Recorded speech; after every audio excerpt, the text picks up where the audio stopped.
कैसे हैं दोस्तों। आप सभी को प्रभु यीशु मसीह के मधुर प्रिय नाम में एक बार फिर से प्रेम नमस्कार। आप सभी को शालोम, प्रभु की शांति आप लोगों के साथ बनी रहे। और एक बार फिर से आज के इस वीडियो में मैं पास्टर निशांत नंद आप सभी का स्वागत करता हूं। मैं आशा कर रहा हूं कि आपने मेरे जो पहले 2 वीडियो हैं उसको आप लोगों ने देखा है। और एक विषय के ऊपर हम लोग सीखने की कोशिश कर रहे हैं इन दिनों में। प्रार्थना से संबंधित ये विषय है कि प्रभु का ध्यान कैसे आकर्षित करें। हम विश्वासी लोग जब प्रार्थना करते हैं तो हम जो है प्रभु का ध्यान कैसे आकर्षित कर सकते हैं। और इसी संदर्भ में आइए हम लोग इस समय परमेश्वर के वचन में जाएंगे। परमेश्वर के वचन से मैं जो हिस्सा है वो पढ़ूंगा, जो आधार स्थल है भजन संहिता 5 उसका 1 से लेकर 3 तक।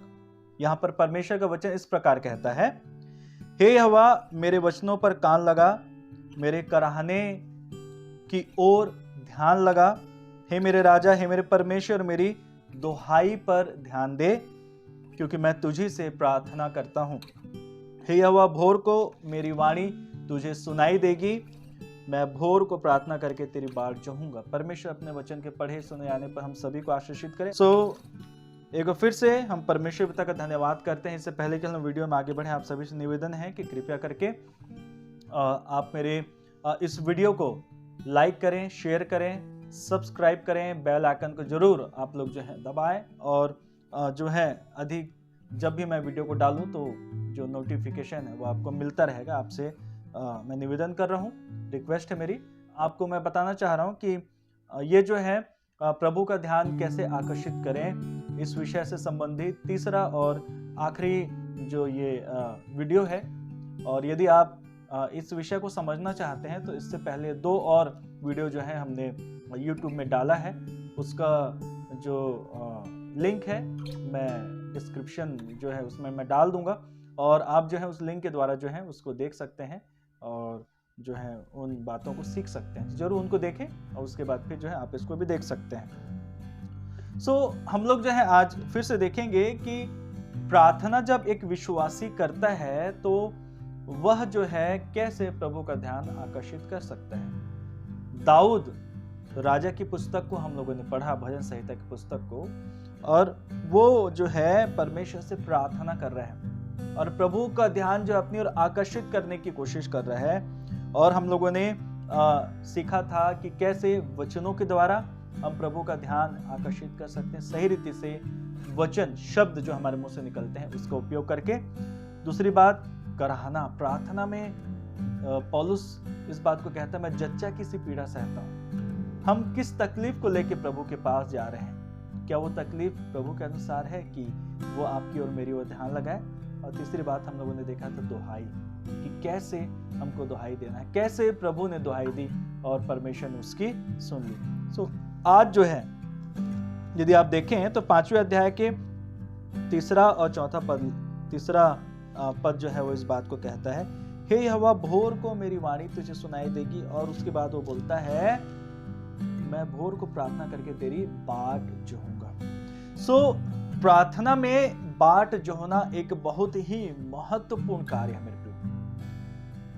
बाट जोहना, इंतजार करना है ना। हम लोग जो है सामान्य तरीके से इंतजार करते हैं, है ना। कभी हम ट्रेन का इंतजार करते हैं, कभी बस का इंतजार करते हैं, कहीं जाना रहता है तो हम जो है वाहन जो है यातायात के साधन उनका इंतजार करते हैं, कभी अपने मित्रों का इंतजार करते हैं, कभी हम किसी सामान का इंतजार करते हैं। बहुत सारी चीजें, बातें, परिस्थितियां, लोग हैं जिनका हम क्या करते हैं, इंतजार करते हैं। वेट करना, वेट एंड वॉच बोलते हैं ना, देखना, इंतजार करो देखो आगे क्या होता है ना। इंतजार करना जो है मनुष्य के जीवन का एक स्वभाव है। और अपने जीवन की आवश्यकता के आधार पर मनुष्य जो है वो क्या करते हैं, इंतजार करता है।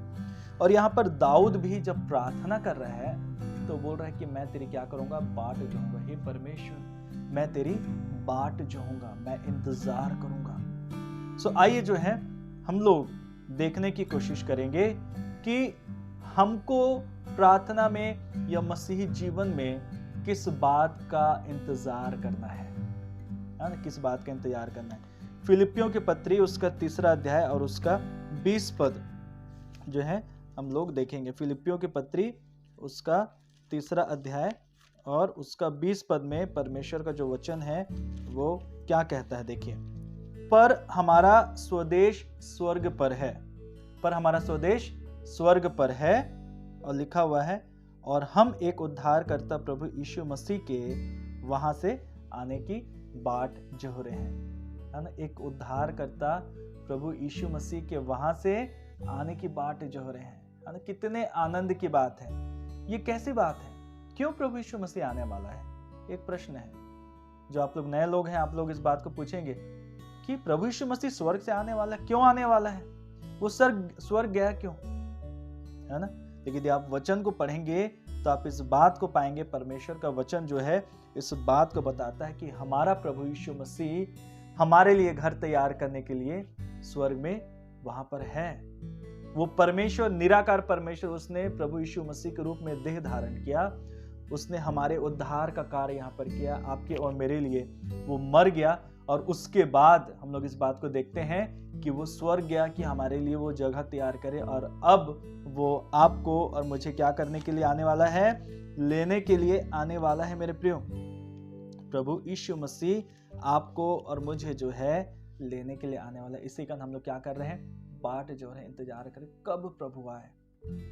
एक प्रश्न है, यदि अभी प्रभु आ जाए, जब आप और मैं, हम लोग इस वचन को सुन रहे हैं, क्या हम उसके साथ जाने के लिए तैयार हैं? एक बहुत बड़ा प्रश्न है। प्रभु कभी भी आ सकता है, और दाऊद बोलता है मैं तेरी बाट जोहूंगा, और यहाँ पर परमेश्वर का जो वचन है वो भी इस बात को कह रहा है कि हम क्या करें? बाट जोहें। पहला थिस्सलुनीकियों, नए नियम से पहला थिस्सलुनीकियों पहला अध्याय उसका 10 पद में परमेश्वर का वचन जो है इस बात को कहता है। क्या कहता है? और उसके पुत्र के स्वर्ग पर से आने की बाट जो होते रहो, जिसे उसने मरे हुओं में से जिलाया। प्रभु यीशु मसीह क्या हो गया?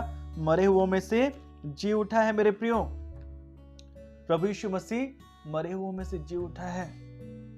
परमेश्वर ने उसको मृत्यु को अधिकार दे दिया। क्या कोई ऐसा परमेश्वर है जो मरा और जी उठा? सिवा प्रभु यीशु मसीह के ऐसा कोई दूसरा ईश्वर नहीं है ना। जो मर के क्या हो गया? जी उठा, है ना। और परमेश्वर का वचन इस बात को कह रहा है कि हमको बाट जोहना है। बाट कब जो पाएंगे? जब हम अपने जीवन में प्रभु के साथ सही रीति से उसके साथ चल पाएंगे, प्रभु की आज्ञाओं का पालन करेंगे, संसार की अभिलाषाओं से, पाप की बातों से जब हम दूर रहेंगे, बहकाने वाली, फुसलाने वाली बातों से जब हम दूर रहेंगे, तो क्या होगा? परमेश्वर का वचन बोलता है कि हम जो है बाट जोहेंगे। प्रार्थना में हम किस बात की बाट जोहते हैं, है ना। तीतुस की पत्री उसका 2 अध्याय और पद 13, तीतुस 2:13 में लिखा हुआ है, और उस धन्य आशा की, क्या है आशा? अर्थात अपने महान परमेश्वर और उद्धारकर्ता यीशु मसीह की महिमा के प्रकट होने की बाट जोहते रहे। हमारी आशा क्या है? हमारी आशा क्या? हम किस चीज की आशा करते हैं? लोग एक दूसरे से आशा करते हैं, कोई किसी की सहायता कर देगा। मैं आशा कर रहा हूं भाई मेरी सहायता कर देना, कहीं से कुछ मिल जाएगा, कहीं से कुछ लाभ हो जाएगा। हम आशा करते हैं। मसीहियों की आशा क्या है? कि हम क्या करें? क्या करें? उसके आने की बाट जो है ना। और ये कौन है? ये प्रभु यीशु मसीह। मैंने कहा था, बता रहा था मैं आपको, कौन है प्रभु यीशु मसीह? लिखा हुआ है इसी के 14वें पद में, तीतुस 2:14, ये प्रभु यीशु मसीह जिसने अपने आप को हमारे लिए दे दिया। यदि आप यीशु मसीह को नहीं जानते, फिर भी यीशु मसीह ने अपने आप को आपके लिए दे दिया है, यानी कि आपके लिए बलिदान कर दिया है कि हमें हर प्रकार के अधर्म से छुड़ा ले और शुद्ध करके अपने लिए एक ऐसी जाति बना लिए जो भले भले कामों में सरगर्म हो। क्या करे? अधर्म से छुड़ा के शुद्ध जाति, पवित्र जाति आपको और मेरे को परमेश्वर जो है बनाने के लिए उसने योजना को बनाया, अपने आप को बलिदान कर दिया। और ऐसे ही परमेश्वर के आने की हम बाट जो हो रहे हैं, वो परमेश्वर आज आने वाला है, आने वाले समय में आने वाला। हमको नहीं मालूम वो कब आएगा, लेकिन वो आने वाला है और हमको इंतजार करते रहना है। हम लोग बाट जो होने की बात देख रहे हैं प्रार्थना के संदर्भ में, कि प्रभु का ध्यान जो है हम लोग कैसे आकर्षित कर लें। यदि बाट ना जो है तो क्या है ना, यदि बाट ना जो है तो क्या होगा। लूका रचित सुसमाचार उसका 12वां अध्याय निकालिए। लूका रचित सुसमाचार उसका 12वां अध्याय और पद संख्या 46, देखिए क्या लिखा है। 12वां अध्याय और पद संख्या 46, यहाँ पे लिखा हुआ है, तो उस दास का स्वामी ऐसे दिन जब वह उसकी बाट ना जोहते रहे। यदि हम विश्वासी हैं, यीशु मसीह के ऊपर विश्वास करते हैं, अपने आप को यदि हम धर्मी कहते हैं, परमेश्वर के पीछे चलने का दावा करते हैं, यदि हम प्रभु की बाट नहीं जोहते हैं और ऐसी घड़ी जिसे वह ना जानता हो आएगा, तो उसे भारी दंड देकर उसका भाग अविश्वासियों के साथ क्या कर देगा, ठहरा देगा। हमको प्रभु नरक में डाल देगा यदि हम प्रभु की बाट ना जो है, उसके आने का इंतजार ना करें। हमारा जीवन कैसा है प्रभु के साथ, हम क्या सही रीति से समर्पित होके प्रभु के पीछे ही चल रहे हैं, कि हमने संसार के साथ भी समझौता करके रखा हुआ है। यदि हम बाट ना जो हैं तो प्रभु का जो दंड है वो हमारे लिए रखा हुआ है मेरे प्रियो। यदि आप भजन संहिता उसका 25 अध्याय और उसके पद 3 को पढ़ें, तो वहां पर परमेश्वर का जो वचन है वो इस बात को कहता है। 25 अध्याय और पद 3 देखिए क्या लिखा है। यहाँ पे लिखा है, वरन जितने तेरी बाट जो होते हैं उनमें से कोई भी लज्जित नहीं होगा। यदि आप सच में प्रार्थना करना चाहते हैं तो प्रभु की बाट जो होना सीखिए। और यदि आप प्रभु के आने की बाट जो होते हैं, प्रभु से प्रार्थना बोलते हैं, प्रभु मैं इंतजार कर रहा हूं तेरे आने की, आप कभी लज्जित नहीं होंगे। परमेश्वर का वचन बोलता है कि यहोवा की बाट जो है ना आपके जीवन में आदर को लेके आएगा। यदि लोग आपका आदर नहीं कर रहे हैं, लोग यदि आपका अनादर करते हैं, लोग यदि आपको नीचा देखते हैं, यदि लोग आपको छोटा देखते हैं, प्रभु का इंतजार करना शुरू करिए। प्रभु आपको आपके जीवन में बढ़ाएगा, आपके जीवन में आपको आशीष देगा। प्रभु आपके विश्वास को बढ़ाएगा, प्रभु आपको विश्वास में संपन्न करेगा, प्रभु आपको वचन में संपन्न करेगा, प्रभु आपको अपने वरदानों से संपन्न करेगा, प्रभु आपको अपने वचन से संपन्न करेगा, और इसके साथ साथ संसारिक आशीषों से भी प्रभु आपको संपन्न करेगा। वो आपके जीवन में उस आदर को देगा जिसके आप लायक हैं। प्रभु का बाट जो है ना प्रार्थना में, ये आपके और मेरे जीवन में आशीषों को लाता है। यदि भजन संहिता उसका 119 और उसके 10 पद को पढ़ें, तो वहां पर जो है परमेश्वर का जो वचन है बहुत ही सुंदर बात को कहता है। भजन संहिता 119 और उसका 10 लिखा हुआ है कि मैं पूरे मन से तेरी खोज में लगा हूं, मुझे तेरी आज्ञाओं की बाट से भटकने ना दे। यहोवा की शिक्षा की बाट जो है ना, यहोवा की शिक्षा की बाट जो है ना, परमेश्वर का जो वचन है वो इस बात को आपको और मेरे को सिखाता है कि यदि हम उसकी शिक्षा की ओर ध्यान लगाएं तो वो हमारे जीवन में आशीषों को देगा। उसकी शिक्षा की ओर ध्यान लगा के हम इस बात को सीख पाएंगे कैसे हम धीरज धरें और उसके बाट को दोहराएं। कई लोग बोलते हैं कब आएगा प्रभु, कब आएगा, है ना, कब आएगा, क्या परमेश्वर सच में आएगा? इतने दिनों से तो हम लोग सुन रहे हैं, क्या सच में वो आने वाला है ना? क्या सच में परमेश्वर आने वाला है? लोग जो है आज भी प्रश्न कर रहे हैं, लोग आज भी जो है परमेश्वर से बात करते हैं कि क्या सच में परमेश्वर जो है आने वाला है या नहीं। यदि आप विलाप गीत उसके 3 अध्याय के 25 पद को पढ़ेंगे तो वहां पर आप इस बात को पाएंगे कि जो यहोवा की बाट जो होते हैं उनके लिए वो भला है। जो यहोवा की बाट जो होते हैं उनके लिए भला है। मेरे प्रियो, आज आप और मैं क्या परमेश्वर की बाट जो रहे हैं?